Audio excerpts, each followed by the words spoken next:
চশমা museum, a house of world class, জলট্যাক মোড়, বহরমপুর মডার্ন হোটেলের সামনে। বহরমপুর জেলা কংগ্রেস কার্যালয়ে সাংবাদিক বৈঠক করলেন অধীর রঞ্জন চৌধুরী। এদিন সাংবাদিক বৈঠক থেকে হকার উচ্ছেদ নিয়ে রাজ্য সরকারের কড়া সমালোচনা করেন, পাশাপাশি হকারদের পাশে দাঁড়িয়ে উচ্ছেদের বিরোধিতা করে হকারদের পুনর্বাসনের দাবি জানান। দেখুন, বাংলায় দিদির নেতৃত্বে নির্বাচনের পর নতুন একটা বাতাবরণ তৈরি করা হয়েছে, যেখানটায় হকারদেরকে মনে করা হচ্ছে পশ্চিমবঙ্গ সরকারের শত্রু। বড় অদ্ভুত লাগছে যে ভারতবর্ষের যে আজকের অর্থনীতি, সেখানটায় ইনফরমাল সেক্টরে, অর্থাৎ নিজের হাতে নিজের পায়ে দাঁড়িয়ে রোজগার করার যে ক্ষেত্রটা, সেখানটায় শুনলে অবাক হবেন, 11 কোটি মানুষ রুটি রুজি অর্জন করছে। হঠাৎ করে নির্বাচন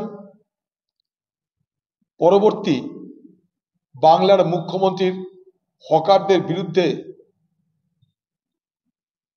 তার যে গগনভেদী আক্রমণ আমাকে অবাক করেছে।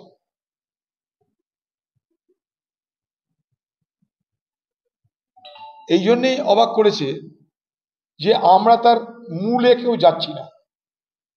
কেন আজকে পশ্চিমবঙ্গ পরিযায়ী শ্রমিকদের সব থেকে বড় রাজ্যের নাম? কেন পশ্চিমবঙ্গে আজ ফুটপাতে হকাররা পণ্য বিক্রি করতে বাধ্য হচ্ছে? আমরা কিন্তু তার কেউ আলোচনা করছি না। ভোটে শহরে কম হয়েছে ভোট, শহরবাসীকে নতুন করে বার্তা দাও যে আমি মমতা ব্যানার্জির শহর, যেমন আমি গ্রামের লক্ষ্মীর ভান্ডার দিয়ে গ্রামে আমি 100 দিনের কাজ, গ্রামে আমি স্বাস্থ্যসাথী দিয়েছি, তেমনি শহরের মানুষ আপনাদেরও সুবিধা অসুবিধা কথা ভেবে এবার আমি আক্রমণে নেমেছি হকারদের বিরুদ্ধে। কারণ শহরের মানুষ আপনারা মমতা ব্যানার্জিকে ভোট দেন, এই হচ্ছে লাইন। শহরের মানুষকে খুশি করবার জন্য কাকে আক্রমণ করতে হবে? হকারদেরকে। শহরের মানুষ কেন ভোট দেয়নি সেটা আগে জানুন। না জেনে আক্রমণের জন্য হকারদেরকে চিহ্নিত করবার মধ্যে একটা হিংস্র রাজনৈতিক বদলা, এটা কিন্তু কাউরি কাছে কাম্য নয়। বেলাগাম ভাবে, বেনিয়ম ভাবে হকার প্রত্যেকটা শহর গ্রাস করবে, এটাও ঠিক নয়। কখনো এটা সমর্থন করি না, কিন্তু আমরা কখনো মিউনিসিপ্যালিটি চালিয়েছি, জেলা পরিষদ চালিয়েছি, নির্বাচন হলে আজও চালাতাম, নির্বাচন হয়নি তাই পারিনি। কিন্তু একটা কথা বলবো, যে কাউকে খেতে দিতে যদি নাও পারি, কারো খাবারকে কেড়ে নেওয়ার অধিকার আমার আপনার কারো নেই। ক্ষমতা আছে তাই তাদের খাবারের অধিকার কেড়ে নিলাম, রোজগারের অধিকার কেড়ে নিলাম, অথচ উল্টো কিছু দিতে পারলাম না। এটার মধ্যে কখনো মামাটি মানুষের নেতা নেত্রী হওয়া যায় না বলে আমি মনে করি। উনি আজকে অদ্ভুত ধরনের কথা বলছেন, 72 ঘন্টা পর বলছেন এই হবে, তাই হবে, ওই হবে, বলছেন কাউন্সিলরদেরকেও গ্রেপ্তার করা হবে। তাহলে এতদিন পশ্চিমবঙ্গের মুখ্যমন্ত্রী আপনি কি ধৃতরাষ্ট্রে যেমন চোখ বন্ধ করেছিল, গান্ধারীও চোখ বন্ধ করেছিল, তো আপনি কি গান্ধারী হয়ে চোখ বন্ধ করেছিলেন যে কিছুই আপনার নজরে পড়েনি? আপনি তো জেলায় জেলায় মানুষের কাছে গিয়ে মিটিং করেন, ঘরে ঘরে দিদি, ঘরে ঘরে রেশন, সবই তো আপনার ঘরে ঘরে। তো সেই ঘরে ঘরে যখন জেলায় জেলায় গিয়ে আপনি মিটিং করেছেন, তখন কি আপনি জানতেন না হকার সমস্যা কি? আজকে যারা বড় ব্যবসাদার, নিশ্চয়ই তাদের দোকানের সামনে হকার বসলে তাদের ব্যবসার ক্ষতি হয়, অবশ্যই, কিন্তু সবকিছুর মধ্যে ভারসাম্য রাখুন, সকলের ভালো হোক। তার জন্য সরকার, তার জন্যই পলিসি তৈরি করতে হয়। বড় ব্যবসাদার তাদেরও ক্ষতি হবে না, ছোট ব্যবসাদার তাদেরও ক্ষতি হবে না। তবেই না আমি সরকার চালালাম। হঠাৎ করে বছরের পর বছর ধরে যারা এই হকারি করে রোজগার চলে, রাতারাতি তাদের জীবনে এক দুঃস্বপ্ন নেমে এলো, তাদের রোজগারের নিশ্চয়তা কেড়ে নেওয়া হলো। তারপরে ক্ষতের উপরে মলম লাগানোর মতন করে বলা হচ্ছে দেখা হবে। গরু মেরে জুতো দান করার মধ্য দিয়ে এ বাংলার বেকার যুবক যারা হকারি করে, শখে কেউ করে না, খোলা আকাশের নিচে রোদের মধ্যে বসে কেউ হকারি করে না। কি তাদের ঘরে ঘরে আপনার পার্টির নেতাদের মতন একটা করে নেতা থাকতো, যাদের রোজগার করতে হয় না, তাদের ঘরে এমনি এমনি টাকা চলে আসে। আজকে তাই এই ধরনের হঠকারী সিদ্ধান্তের বিরোধিতা করা উচিত। আমি এই হঠকারী সিদ্ধান্তের সম্পূর্ণ বিরোধিতা করছি এবং নিন্দা করছি। তোলা দিয়ে তারা হকারি করে, বিনা তোলাতে কোনো হকারি হয় না এখানটাই। আগে দাও তোলা, ব্যবসা কর ভোলা, এই সিস্টেমে চলে এখানটাই। যাদেরকে তোলা দেয় তাদের ওটা রোজগার, তাদেরও রোজগার মার খাবে। যারা তোলা দেয় তাদেরও রোজগার, তারাও মার খাবে।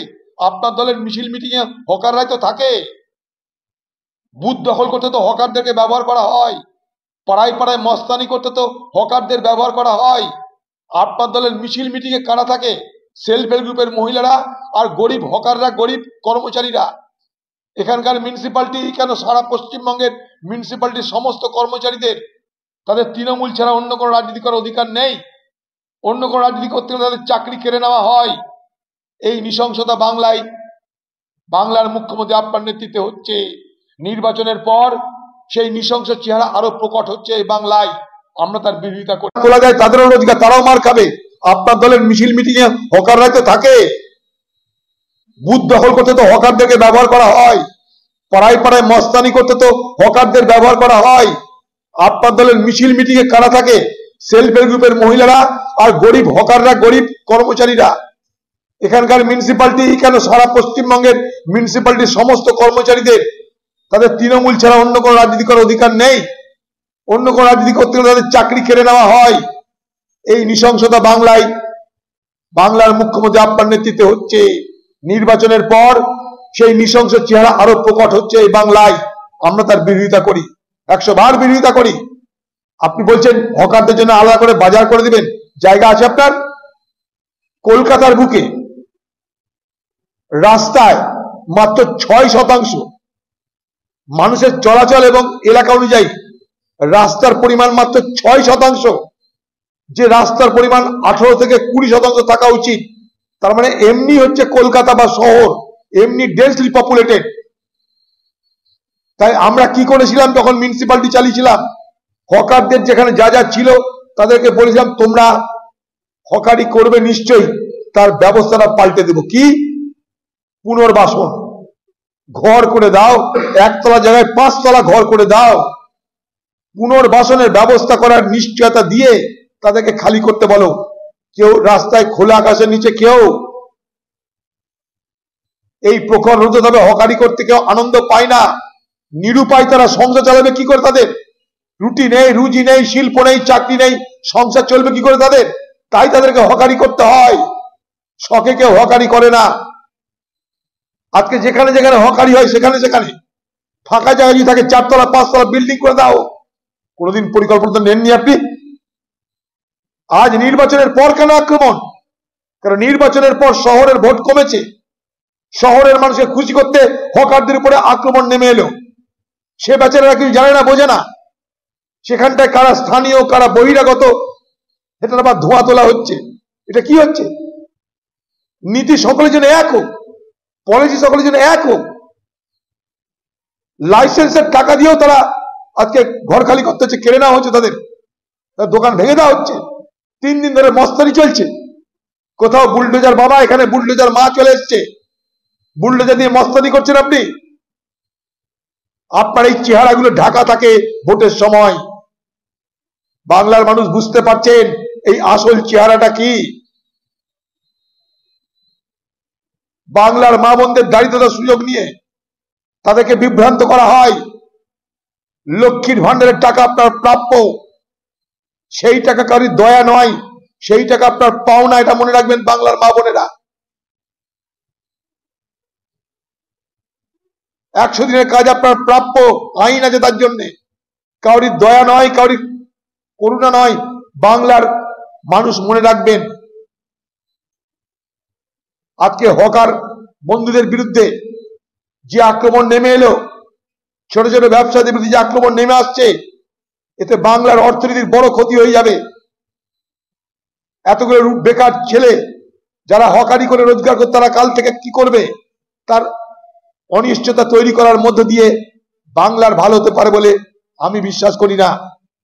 সারা বাংলায় হকারি করা অপরাধ, সারা বাংলার জলা জমি, খাল বিল নালা সব বন্ধ করে প্রমোটারি ব্যবসা হচ্ছে, তাদেরকে ধরতে পেরেছেন?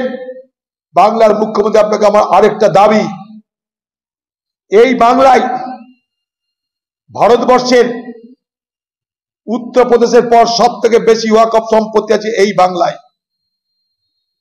ভারতবর্ষে উত্তরপ্রদেশের পর সব থেকে বেশি ওয়াকফ সম্পত্তি আছে এই বাংলায়। সেই ওয়াকফ সম্পত্তি কি করে বেহাত হয়েছে, সেই ওয়াকফ সম্পত্তি কোথায় কোথায় লুট হয়েছে, সেই ওয়াকফ সম্পত্তির আজকের দিনে মালিক কারা হয়েছে, তার একটা সার্ভে হোক, তার একটা তদন্ত হোক। চ্যালেঞ্জ করছি আপনাকে, এ বাংলায় ওয়াকফ সম্পত্তি লুট হয়েছে, আপনার আমলে বেলাগাম ভাবে লুট হয়েছে ওয়াকফ সম্পত্তি এই বাংলায়। আবার বলে রাখি, সারা ভারতবর্ষে সব থেকে বেশি ওয়াকফ সম্পত্তি উত্তরপ্রদেশে, তারপর দ্বিতীয় সব থেকে বেশি সংখ্যার ওয়াকফ সম্পত্তি পশ্চিমবঙ্গে। বিশেষজ্ঞরা বলে যে পশ্চিমবঙ্গে যত ওয়াকফ সম্পত্তি আছে, সেই ওয়াকফ সম্পত্তি যদি ঠিক মতন ব্যবহার করা যায়, তাহলে প্রত্যেক বছরে 10,000 কোটি টাকা ওয়াকফ বোর্ডের রোজগার হতে পারে। নির্বাচন হয়ে গেছে, কেউ জিতেছে কেউ হেরেছে, কিন্তু সত্য উদ্ঘাটন হোক, আমরা চাইবো। ওয়াকফ সম্পত্তি পশ্চিমবঙ্গের আজকে স্ট্যাটাস কি, ওয়াকফ সম্পত্তি কোথায় বেদখল হয়েছে, কোথায় দখল হয়েছে, তার কতটা পুনরুদ্ধার হয়েছে, আপনার কোনো ইচ্ছা আছে কিনা, এ প্রসঙ্গেও আলোচনা হওয়া জরুরি বলে আমি মনে করি।